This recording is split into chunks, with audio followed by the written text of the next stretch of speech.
Thank you very much for having me, members of the committee. Thank you very much for taking up this incredibly important issue. My name is Steve Delie. I'm Director of Transparency and Open Government here at the Mackinac Center for Public Policy. We're a 501c3 organization dedicated to advancing policies to help Michiganders thrive. I also serve as the Executive Director of the Michigan Coalition of Open Government, which is a broad bipartisan coalition, many of which have members are here today, in support of greater transparency in Michigan. As the committee has heard, we are one of 2 states in the nation without access to records from both the governor and the legislature.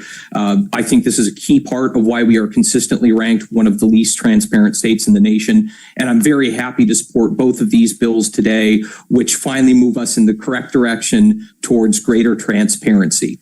I, like Lisa, have a few concerns here regarding some of the exemptions, but I think they can be largely summarized as thusly. The existing exemptions we have in FOIA cover a broad variety of topics. They address privacy, social security numbers, security concerns, frank communications between elected officials prior to making a final policy decision. I think if you look at those exemptions and how the courts have applied them, generally speaking, they cover a lot of what the exemptions before you today are concerned with addressing. That said, one of my big concerns in particular is the exemption in section 13M, which is the frank communications exemption. That's a fairly broad exemption. And right now for other public bodies, the way that works is the public body has to show that the interest in encouraging frank communications between elected officials or appointed officials is greater than the public interest in accessing those records. The exemption in here kind of flips that default and results in an inverse test. So I have particular concerns with that exemption, but a more broad approach I would recommend would be review the existing exemptions and see which of the new exemptions might already be covered by those.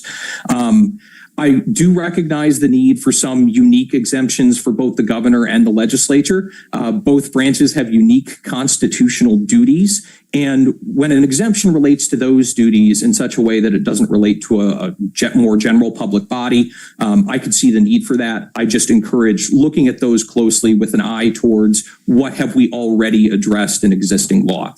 That said, we are fully in support of these bills. They're a great step in the right direction. I think it will meaningfully advance transparency here in Michigan. And I'm very thankful to the committee and to the bill sponsors for taking up this issue. I think it's a bipartisan issue, and I think it's an issue that can really benefit the lives of most Michiganders. With that, I thank the committee for its time, and I'm more than happy to answer any questions.